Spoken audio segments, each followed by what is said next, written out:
Praise the lord. ఈ ఉదయకాలము దేవుని వాక్యమును ధ్యానించుకోవడానికి దేవుడు మనకిచ్చినటువంటి ఈ గొప్ప అవకాశాన్ని బట్టి దేవునికి వందనములు చెల్లిద్దాం. మీకందరికీ కూడా ప్రభువైన యేసుక్రీస్తు నామంలో శుభములు తెలియజేస్తూ ఉన్నాను. ఈ దినము దేవుడు మనల్ని ఎంతగా కాపాడి ఉదయకాలమున సజీవంగా లేపాడు కదా. అందుని బట్టి మనము దేవునికి వందనస్తులము. ఈ దినమును ప్రారంభించుటకు ముందుగా దేవుని వాక్యమును ధ్యానించుకోవడానికి దేవుడు మనకిచ్చినటువంటి వాక్యము ప్రకటన గ్రంథము 3వ అధ్యాయము 2వ వచనము. నీ క్రియలు నా దేవుని ఎదుట సంపూర్ణమైనవిగా నాకు కనబడలేదు కనుక జాగరూకుడవై చావనే ఉన్న మిగిలిన వాటిని బలపరచుము. ఈ మాటలు ప్రకటన గ్రంథంలో రాయబడి ఉన్నాయి. ఈ మాటలు సార్దిస్లో ఉన్న సంఘపు దూతకు రాయమని ప్రభు యోహాను భక్తునితో చెప్తూ ఉన్నట్లుగా ఉన్నది. మరి అక్కడ ఉన్నటువంటి దేవుని యొక్క ప్రత్యక్షత అక్కడ ఎలా ఉందంటే 7 నక్షత్రములను దేవుని 7 ఆత్మలను గలవాడు చెప్పు సంగతులు. దేవుడు ఎంత అద్భుతమైన ప్రత్యక్షత యోహానుకు, భక్తుడైన యోహానుకి ఇచ్చాడు కదా. అతనికి ఎంత ధన్యత. నిజానికి యోహాను భక్తుడు ఆ విధంగా ప్రకటన గ్రంథాన్ని రాయడానికి అతనికి దేవుడు ఇచ్చినటువంటి అవకాశము. అతడు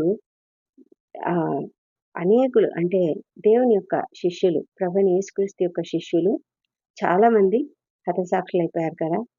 అందరూ ఆల్మోస్ట్ అంటే 12 మంది శిష్యులలో ఒకడు ఇస్కరియోతు యూదా తానే మరి ఆత్మహత్య చేసుకున్నాడు.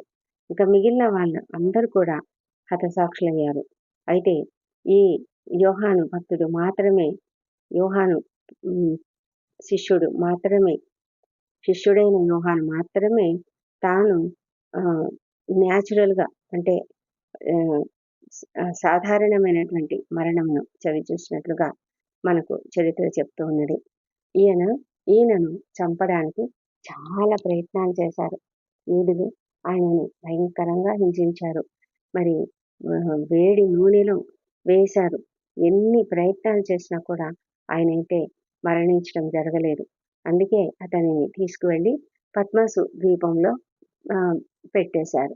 అయితే అక్కడ పద్మసు ద్వీపంలో దేవుడు అతనికి ఒక గొప్ప ప్రత్యక్షతను అనుగ్రహించి ఆ ప్రకటన గ్రంథంగా అది రాయబడింది. అక్కడ మొదట 7 సంఘాలకు ఉత్తరాలు రాసినట్లుగా మనం చూస్తాము.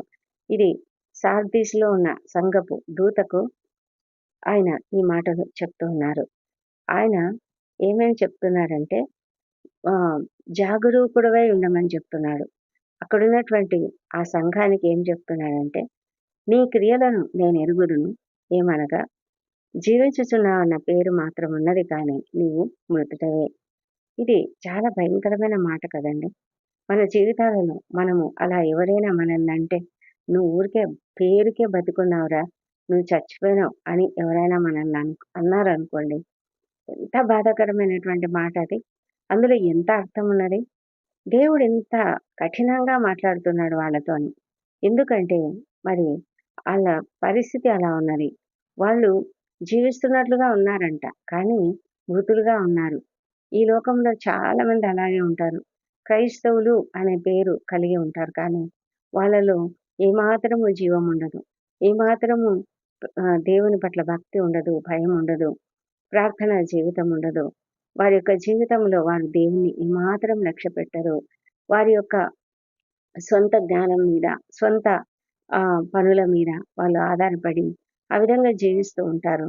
అలాంటి వారంతా కూడా దేవుని దృష్టిలో మరి వారు బ్రతికి ఉన్నా కూడా వారు మృతులతో సమానమే. ఎందుకంటే దేవునితో సంబంధం కలిగి ఉన్న వాళ్ళు మాత్రమే దేవుని సంఘంలో ఉంటారు, దేవుని రాజ్యంలో ఉంటారు కదా. మరి అలా లేని వారు మరి దేవుని దృష్టిలో వారు ఈ లోకంలో బ్రతికి ఉండవచ్చు, కానీ దేవుని దృష్టిలో అయితే వారు మృతులతో సమానం. అయితే దేవుడు ఒక మాట చెప్తున్నాడు, నీ క్రియలు నా దేవుని ఎదుట సంపూర్ణమైనవిగా నాకు కనబడలేదు కనుక జాగరూకుడవై చావనై ఉన్న మిగిలిన వాటిని బలపరచుము అని చెప్తూ ఉన్నాడు. అంటే కొన్ని మిగిలి ఉన్నాయి, నీవు కొన్ని ఉన్నాయి, ఆ మిగిలినవి అవి చనిపోబోతున్నాయి అవి కూడా. అయితే వాటిని నీవు జాగ్రత్తగా కాపాడుకో అని చెప్తున్నాడు. మిగిలిన వాటిని బలపరుచుకో. అంటే ఉన్నవి కూడా ఇంక చచ్చిపోయే స్థితిలో ఉన్నాయి ఆ క్రియలు. అయితే ఆ క్రియలలో నువ్వు ఇంకా కొంచెం నువ్వు ఆ ఆ పరిస్థితిలో నుంచి నువ్వు పైకి లేవాలంటే నువ్వు ఆ మిగిలిన వాటివి ఏవైనాయో వాటిని బలపరచు.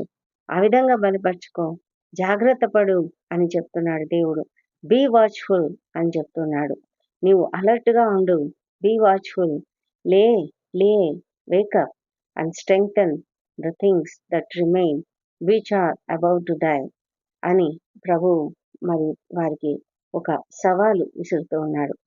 మరి ఎందుకంటే వారి యొక్క క్రియలు ఎలా ఉన్నాయంట, నా దేవుని దృష్టిలో అవి సరైనవిగా లేవు, సంపూర్ణమైనవిగా లేవు. ఎందుకంటే ఈ సార్దీస్ అనేటువంటి పట్టణము సంఘము. ఆ సంఘము ఒక బిజీగా ఉండేటువంటి సంఘము. చాలా బిజీగా ఎప్పుడు అటు ఇటు తిరుగుతూ ఏవో పనులు చేసుకుంటూ చాలా మంచి రెప్యుటేషన్ అంటే పేరు కలిగినటువంటి స్థితిలో ఉన్నది. చక్కగా చాలా సజీవంగా ఉన్నట్లే బాగా మంచి శక్తితో బలంతో ఉన్నట్లుగానే కనిపిస్తుంది. అంటే ఎందుకు అలా ఉంటారు వాళ్ళు అంటే చాలా రకాల సోషల్ యాక్టివిటీస్‌లో వాళ్ళు మునిగి ఉంటారు. కమ్యూనిటీలో చాలా చాలా పనులు చేస్తూ ఉంటారు. చాలా మంచి పనులే చేస్తూ ఉంటారు. మంచి పేరు తెచ్చుకున్నారు. వాళ్ళని బట్టి అందరూ కూడా అబ్బో! చాలా మంచి వాళ్ళు, చాలా యాక్టివ్ వీళ్ళు, చాలా చక్కగా ఉన్నారు అని అనుకుంటూ ఉన్నారు. వారు అంటే పైకి ఆ విధంగా అపియరెన్స్ ఇస్తున్నారు. కానీ నిజానికి వాళ్ళ యొక్క ఆ మంచి పనులు అన్నీ కూడా ఇంప్రెసివ్‌గా ఉన్నాయి. అందరూ చూసే వాళ్ళకు చాలా బాగున్నాయి. ఎందుకంటే అన్నీ కూడా దాతృత్వము కలిగినటువంటి దాతృత్వ కార్యాలు వాళ్ళు చేస్తున్నారు. అవన్నీ మంచిగా ఉన్నాయి. కానీ ఇవన్నీ కూడా దేవుని యొక్క ఆత్మ పూర్ణతతో వారు చేయడం లేదు. అందుకే దేవుని దృష్టిలో అవి పరిపూర్ణమైనవిగా ఉండడం లేదు. అవి కనీసం దేవునికి మహిమకరంగా కూడా అవి వాళ్ళు చేయడం లేదు. అందుకే దేవుడు చెప్తున్నాడు, వాళ్ళను జాగరూకులుగా ఉండమని చెప్తున్నాడు. వాళ్ళ క్రియలు సంపూర్ణమైనవిగా కనబడడం లేదు. మనకు తెలుసు కదా, మనం చేసే పనులన్నిట్లో కూడా ప్రేమ ఉండాలి, ఆత్మపూర్ణత ఉండాలి. అవి లేకపోతే మన యొక్క పనులన్నీ కూడా వ్యర్థమైనవిగా కనిపిస్తాయి. దేవుని దృష్టిలో అవి పర్ఫెక్ట్‌గా ఉండవు. ఒకసారి మనం కొరింథీయులకు రాసిన మొదటి పత్రిక 13వ అధ్యాయంలో మొదటి 2 వచనములను చదివినట్లయితే, మనుషుల భాషలతోనూ దేవదూతల భాషలతోనూ నేను మాట్లాడినను, ప్రేమ లేని వాడనైతే మ్రోగిడు కంచును గడగడలాడు తాళంనై ఉండును. ప్రవచించు కృపావరం కలిగి మర్మములన్నీయు జ్ఞానమంతయు ఎరిగిన వాడనైనను, కొండలను పెకలింపగల పరిపూర్ణ విశ్వాసం గలవాడనైనను, ప్రేమ లేని వాడనైతే నేను వ్యర్థుడను అని చెబుతూ ఉన్నాడు. బీదల పోషణ కొరకు నా ఆస్తి అంతయు ఇచ్చినను, కాల్చబడుటకు నా శరీరమును అప్పగించినను, ప్రేమ లేని వాడనైతే నాకు ప్రయోజనమేమియూ లేదు. అంటే మనం చేసే ప్రతి పనిలో కూడా ప్రేమ అనేది ఉండాలి. నిజంగా ప్రేమతో మనం పనులు చేస్తేనే ఆ కార్యములు, మనం చేసే క్రియలు చాలా పరిపూర్ణమైనవిగా ఉంటాయి. లేకపోతే మనం చేసే పనులన్నీ కూడా వ్యర్థంగా ఉంటాయి. అందుకే సార్దీస్ వాళ్ళు ఎన్నో చేస్తున్నారు. అయితే వాళ్ళ యొక్క చేసేటటువంటి పనులన్నీ కూడా బయటికి అంటే అందరికీ చూపేవిగా, కనబడేవిగా ఉంటున్నట్లుగా ఉన్నాయి. అందుకే దేవునికి ఇష్టం లేదు. మనం ఏవైనా మంచి కార్యములు, ధర్మ కార్యములు జరిగిస్తున్నప్పుడు అవి మనము పైకి అందరూ చూసేలాగా చేస్తున్నామనుకోండి, అందరూ చూడాలని కోరుకుంటూ చేస్తున్నామనుకోండి, మనసులో ఉంటుందన్నమాట. ఆ మనసులో ఉన్నది మనకు ఇతరులకు తెలియదు. అందరూ ఏమనుకుంటారంటే చాలా గొప్ప పనులు చేస్తున్నారు ఈయన, చాలా మంచి పనులు చేస్తున్నారు వీళ్ళు అని అనుకుంటారు. కానీ నిజానికి మన మనసులో ఉన్నటువంటి మోటివ్ ఏమైతే ఉందో అది దేవునికి తెలుసు. మనలో లోపల మన హృదయంలో మన మనసులలో మనకున్నటువంటి తలంపులు మనం ఎందుకు చేస్తున్నామో అన్నది మన మనకు మనకు తెలుసు. ఒక్కొక్కసారి తెలియకుండా కూడా మనం అలా చేస్తూ ఉండవచ్చు. మనకు ఒక కోరిక ఉంటుంది. అందరూ చూడాలి, అందరూ తెలుసుకోవాలి. నేను ఇలా చేశానని అందరూ తెలుసుకోవాలి. నేను ఇలాంటి గొప్ప ధర్మకార్యం జరిగించానని అందరూ తెలుసుకోవాలి అనే ఆశ చాలా మందికి ఉంటుంది. అలా ఉన్నప్పుడు మనము పబ్లిసిటీ చేస్తామన్నమాట. అలా చేసినప్పుడు అది మనకు మంచి ఫలితాన్ని ఇవ్వదు. మనము పరలోకంలో ఫలం పొందాలి కానీ ఈ లోకంలో ఫలం పొందితే ఏం లాభం? అందుకే మరి ప్రభువైన యేసుక్రీస్తు గారు కూడా ఏం చెప్తున్నారు? కొండ మీద ప్రసంగంలో మీరు గమనించారా? 6వ అధ్యాయంలో మొదటి వచనం నుంచి 4వ వచనం వరకు చూసినట్లయితే, మనుషులకు కనబడవలెనని వారి ఎదుట మీ నీతి కార్యం చేయకుండా జాగ్రత్త పడుడి. లేని యెడల పరలోకమందున్న మీ తండ్రి యొద్ద మీరు ఫలము పొందరు. కావున నీవు ధర్మం చేయనప్పుడు మనుషుల వలన ఘనత నొందవలెనని వేషధారులు సమాజ మందిరంలోను వీధులలోను చేయులాగున నీ ముందర బూర ఊదింపవద్దు. వారు తమ ఫలం పొంది ఉన్నారని నిశ్చయంగా మీతో చెప్తున్నాను. నీవైతే ధర్మం చేయనప్పుడు నీ ధర్మము రహస్యంగా ఉండు నిమిత్తము నీ కుడి చెయ్యి చేయనిది నీ ఎడమ చేతికి తెలియక ఉండవలెను. అట్లయితే రహస్యమందు చూచు నీ తండ్రి నీకు ప్రతిఫలమిచ్చును అని ప్రభువు చాలా క్లియర్గా చెప్తున్నారు. మనము పరలోకంలో ఫలం పొందుకోవాలి. ఎందుకంటే మనము కూర్చుకునే ధనము అంటే మనం కూర్చుకునేటువంటి ఈ లోకపు క్రియల వల్ల వచ్చే ఫలితము, ఆ ఫలితాన్ని అంతటిని కూడా మనం పరలోకంలో కూర్చుకోవాలి కదా. అదంతా ఈ లోకంలోనే మనము పబ్లిసిటీ వల్ల అది పోగొట్టుకుంటే ఆ ఫలము మనకు తండ్రి వద్ద ఎలా దొరుకుతుంది? మనకు పరలోకంలో ధనం కూర్చుకోమంటే మనం ఈ లోకంలోనే దాన్నంతా ఖర్చు పెట్టేస్తే మరి పరలోకంలో మనకేం ధనం మిగులుతుంది? అక్కడేమి ఉండదు ఇంకా. మన అందరికీ నీ ధనం ఎక్కడ ఉండదో అక్కడనే నీ హృదయం ఉండును అని ప్రభువు చెప్తున్నారు. అంటే మనం పరలోకంలో ధనం కూర్చుకున్నప్పుడు మన ఆలోచన అంతా కూడా పరలోకం మీదనే ఉంటది. మన దృష్టి అంతా పరలోకం మీదనే ఉంటది. మనం ఇక్కడ ఈ లోకంలో అందరికీ కనబడేలాగా ఇది చేస్తున్నాం, అది చేస్తున్నాం, చాలా గొప్ప కార్యాలు, దాతృత్వ కార్యాలు, ధర్మ కార్యాలు చేస్తున్నాము, అనాథలకు పంచుతున్నాము, పండ్లు ఫలాలు పంచుతున్నాము, మరి బెడ్షీట్లు పంచుతున్నాము, లేకపోతే ఇంకేదో చేస్తున్నాం. అవన్నీ మనము ఈ లోకంలో అందరూ చూసేలాగా పబ్లిసిటీ ఇస్తూ, ఫోటోలు తీసుకుంటూ, వీడియోలు తీసుకుంటూ, అందరికీ తెలియజెప్తూ, మరి మనకున్న సోషల్ మీడియాలో అంతా కూడా దాన్ని బాగా ప్రచారం చేసుకుంటాం. ఫేస్బుక్లో పెడతాం, ఇంకెక్కడెక్కడో యూట్యూబ్లలో పెడతాం, ఇంకా ఇన్స్టాగ్రామ్లో పెడతాం. అన్ని చోట్ల పెట్టి అందరికీ తెలిసేలాగా మనం చూపించుకుంటే అది దాని వలన ఫలము మనకు ఈ లోకంలోనే దక్కుతుంది. అందరు మనల్ని గురించి అనుకుంటారు. నిజమే, అబ్బా వాళ్ళు చాలా గొప్ప వాళ్ళు, చాలా బాగా పనిచేశారు, చాలా బాగా మంచి దాతృత్వ కార్యాలు చేస్తారు, చాలా మంచి వాళ్ళు అని చెప్పుకుంటారు. కానీ అలా కాకుండా మనము రహస్యంగా చేయాలి. మనం ఏ పని చేసినా కూడా రహస్యంగా చేయాలి. మనం చేసేది నీ కుడి చెయ్యి చేసేది నీ ఎడమ చేతికి కూడా తెలియకూడదు. అంత రహస్యంగా మనం చేసినప్పుడే అది రహస్యమందున్న తండ్రి, రహస్యమందు చూచు తండ్రి మనకు ప్రతిఫలం ఇస్తాడు. ఆయన చూస్తూ ఉన్నాడు. ఆయన మనం చేసే కార్యాలన్నీ కూడా చూస్తూ ఉన్నాడు. అయితే మనము మన జీవితాలలో మనం చేసేవి అందరికీ ఇంప్రెషన్ కలిగించేలాగా, అందరూ చూసేలాగా, అందరికీ తెలిసేలాగా మనం చేస్తున్నట్లయితే వాటి వలన మనకు ఫలితము ఉండదు. అందులో మన యొక్క ఆత్మకు తృప్తి కూడా ఉండదు. మనం అనుకుంటాము నేను చాలా బాగా చేస్తున్నాను, అందరూ అనుకున్నారని సాటిస్ఫై అవుతాం. కానీ నిజానికి మన ఆత్మకు అది తృప్తినివ్వదు.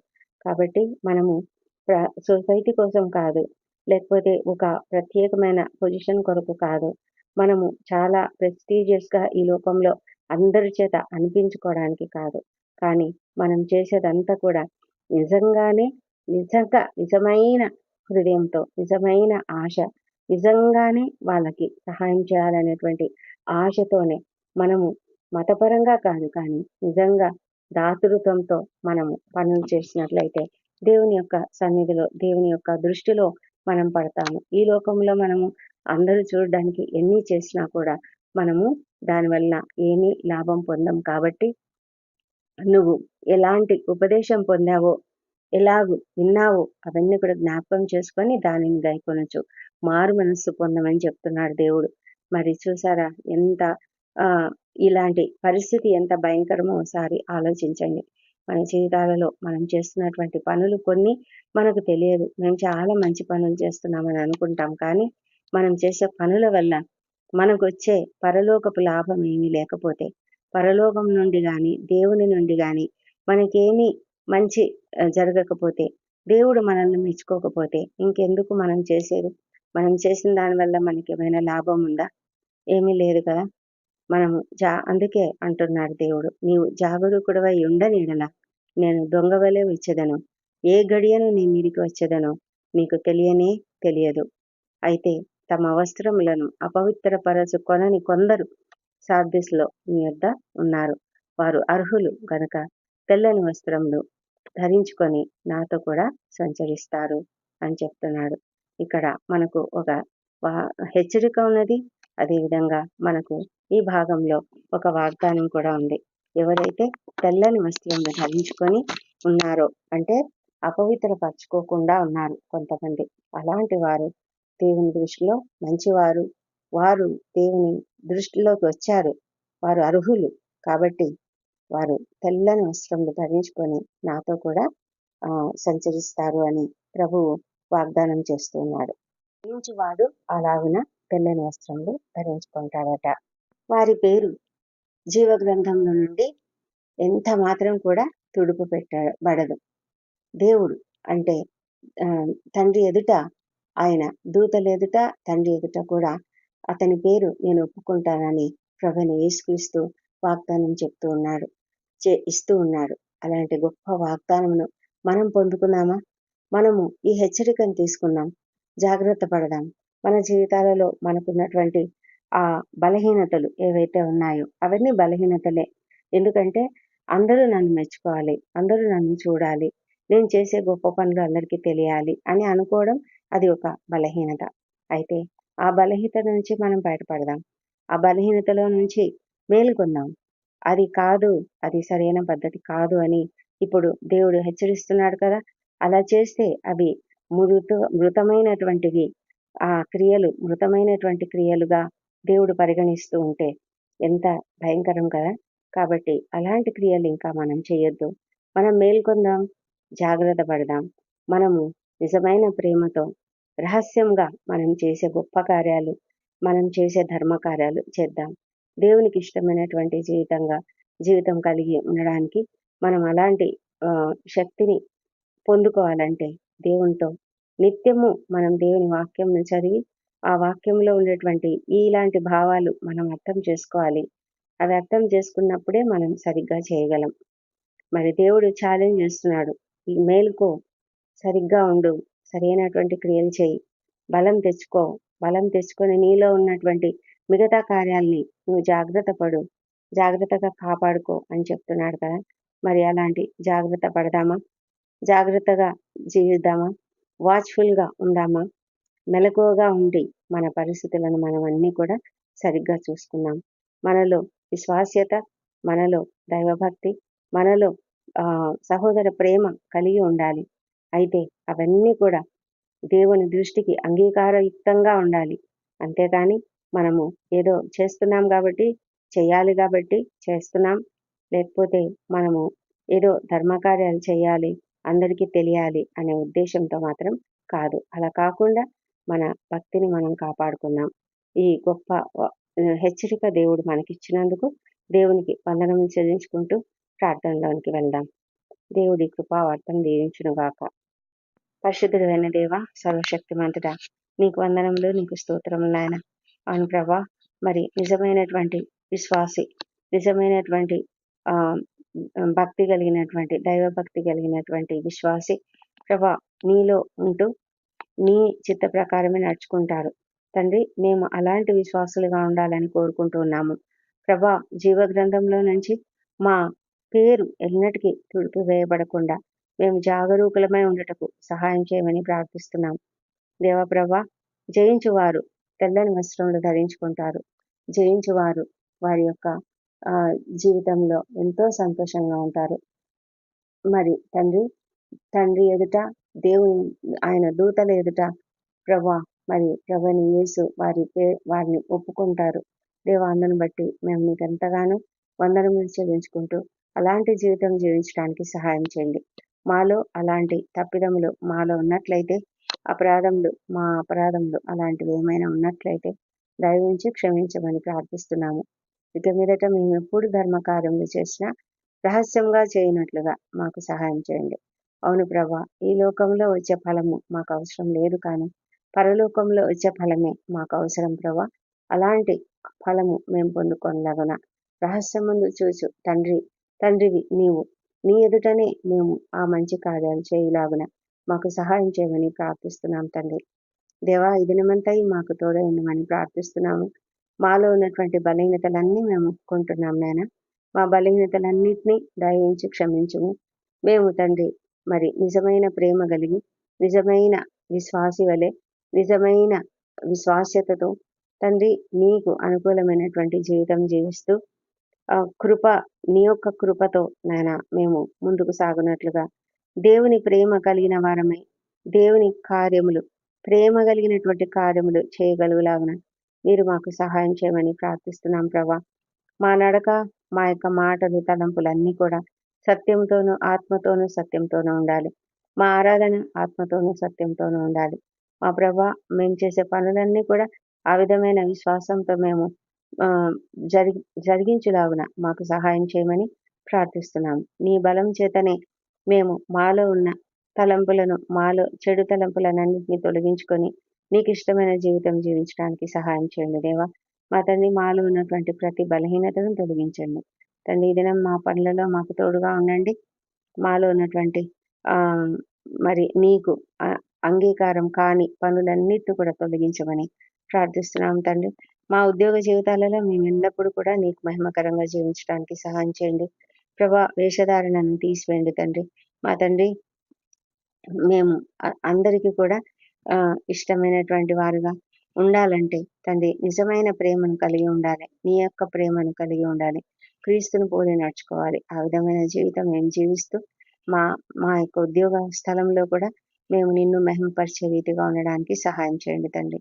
మాలో ఉన్న అలాంటి వేషధారణ ఆలోచనలు కానీ, అలవాట్లు కానీ ఉన్నట్లయితే వాటిని తొలగించమని ప్రార్థిస్తున్నాం ప్రభా.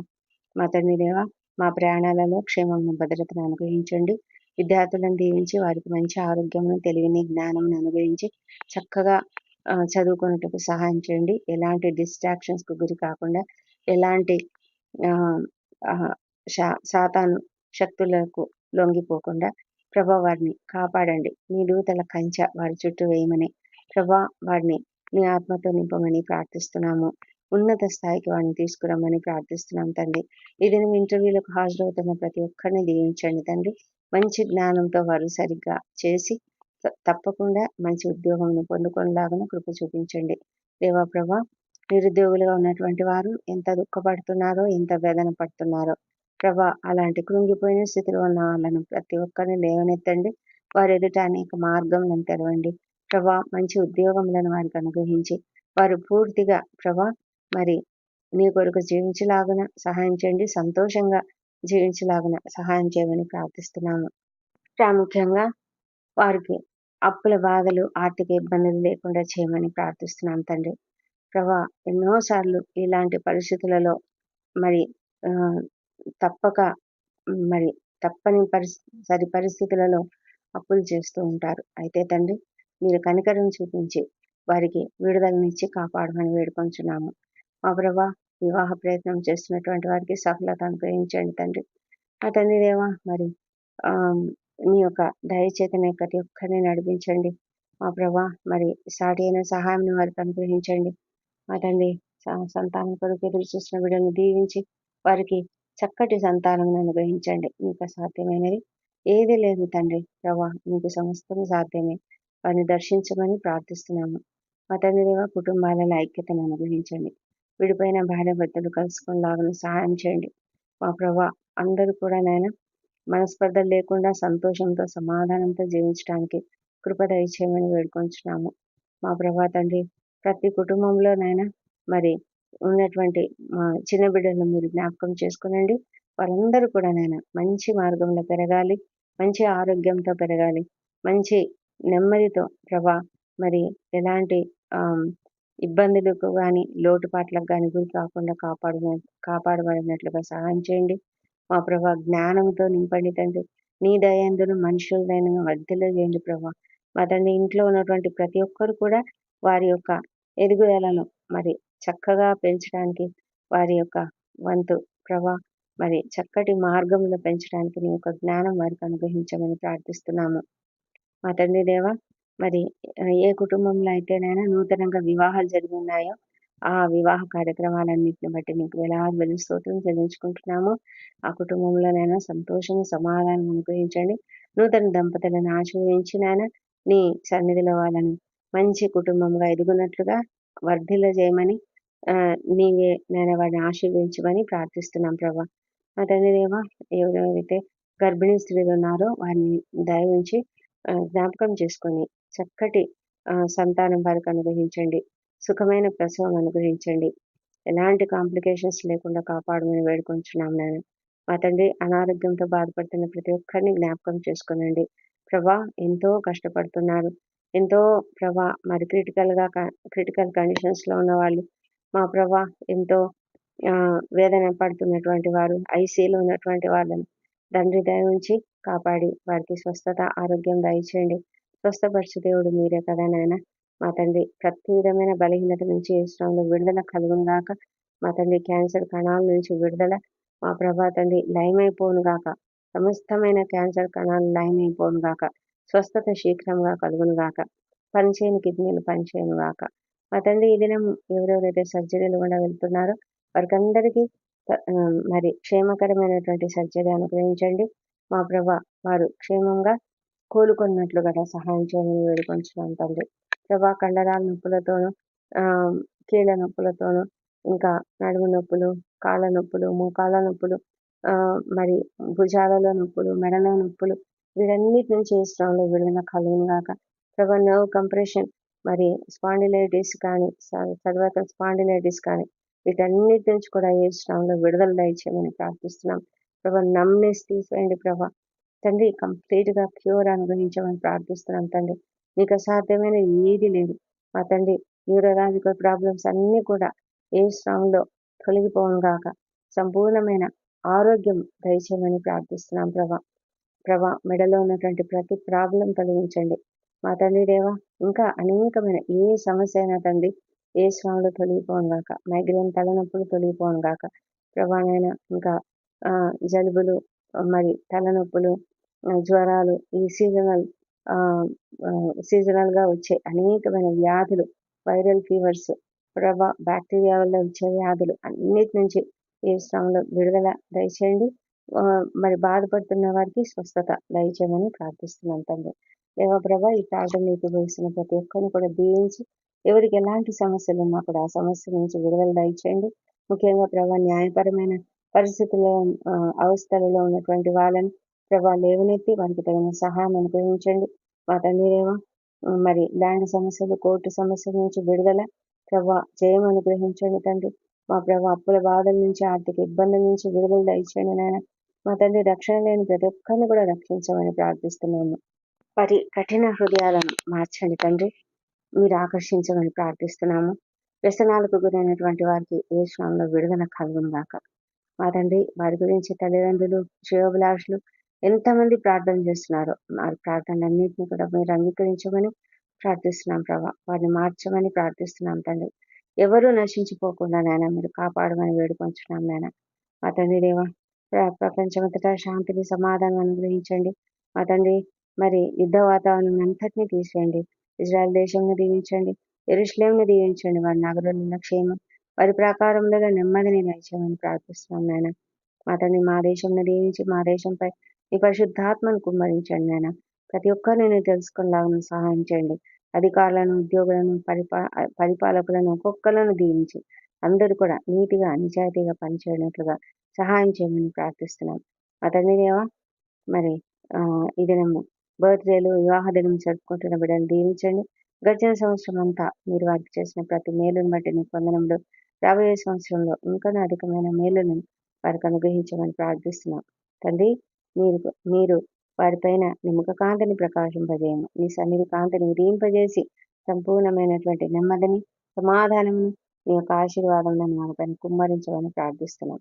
తండ్రి, ఈ సమయంలో ప్రయాణాలు చేస్తున్న వాళ్ళని క్షేమంగా నడిపించమని ప్రార్థిస్తున్నాము.